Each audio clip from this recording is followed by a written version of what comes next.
भरतू की बुआरी के भाई का नाम श्यामू था।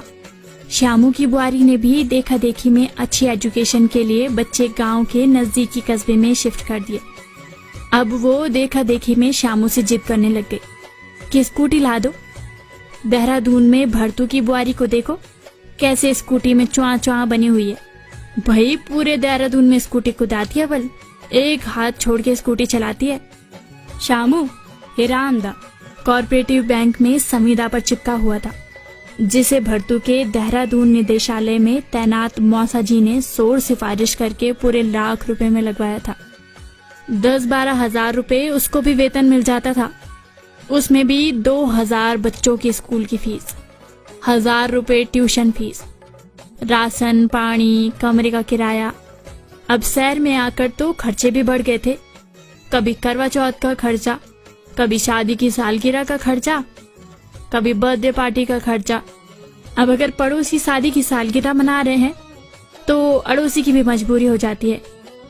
गांव में तो सस्ता है, स्वादी पकौड़ी में ही निपट जाते थे, पर यहाँ केक से लेके गुब्बारे लाने में श्यामू की हवा तक टाइट हो जाती थी। खुद आज तक एक जोड़ी कपड़े तक नहीं ला पाया था। खुद पर खर्चा बस तंबाकू और खैनी का ही था। बोतल तो बैंक में भी कभी कभार 3-4 दिनों में नसीब हो जाती थी। जब किसी का लोन पास होता था तो बोतल भी वही पकड़ा देता था। इधर अब बीवी का स्कूटी के लिए घुसियाट करने से वो भी टेंशन में आ गया। उधार पगार कर्ज कपाल करके एक सेकंड हैंड स्कूटी 15,000 में ले ही ली। तब स्कूटी ली तो पार्टी का खर्चा अलग से बढ़ गया। चलानी श्यामू को भी नहीं आती। अब नई समस्या खड़ी हो गई। पड़ोस में ही कॉलेज का एक बांका जवान भूपी रहता था। बीवी ने उसको सिखाने के लिए कहा तो वो चट तैयार हो गया। श्यामू देखता था कि भूपी तो बहुत चिपक चिपक के बुआरी को स्कूटी सिखा रहा है, तो बेचारे के स्क्रू ढीले होने लगते थे और बीपी भी बढ़ जाता था। कभी कभी तो उसका मन अनायास ऐसी कल्पनाएं करने लग जाता था कि कहीं भूपी मेरी बुआरी की भुक्की न ले ले, क्योंकि वो आए दिन अखबार में ऐसे कई सारे किस्से पढ़ता रहता था कि फलाना सिंह की बुआरी फरार। पर मजबूरी भी थी, बुआरी को स्कूटी जो सिखानी थी। बेचारा करता भी तो क्या करता। हालांकि बीवी पे तो भरोसा था, पर आजकल के रोमियो का क्या, वो तो इन लम्हों के इंतजार में रहते हैं। खैर, बीवी का थोड़ा बहुत हाथ साफ हो गया। मार्केट में चश्मे पहनकर स्कूटी कुदाने लग गई। अचानक एक दिन मारुति वाला स्कूटी ठोककर रफू चक्कर हो गया। बीवी तो सलामत थी, पर स्कूटी पर बहुत खर्चा हो गया। अब कभी स्कूटी का पंचर तो कभी बैटरी की प्रॉब्लम हो जाती थी। इस स्कूटी के चक्कर में श्यामू बड़ा टेंशन में आ गया। नई सरकारें आ गई तो संविदा वालों को हटा दिया गया। श्यामू की नौकरी भी चली गई।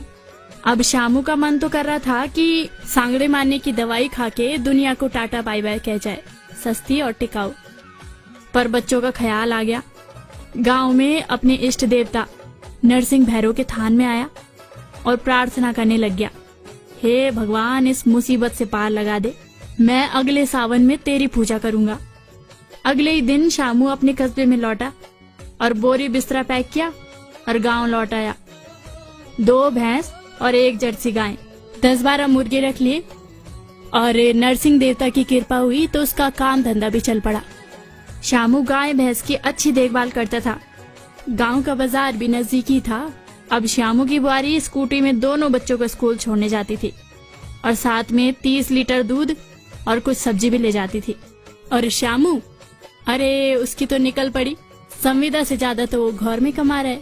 नरसिंह देवता की पूजा भी लगा दी, उनको धन्यवाद भी दे दिया और सुबह शाम दूध, मक्खन, घी, दही, हरी भुज्जी, मंडवे की रोटी खाकर टेंशन मुक्त जीवन जी रहा है। और हाँ, श्यामू ने भी एक और नई स्कूटी ले ली। तेरी धरती बुलाने थे, टूटी टूटी लगाने लगाने चा, बट्योने चा थे, लगाने चा, बट्योने चा।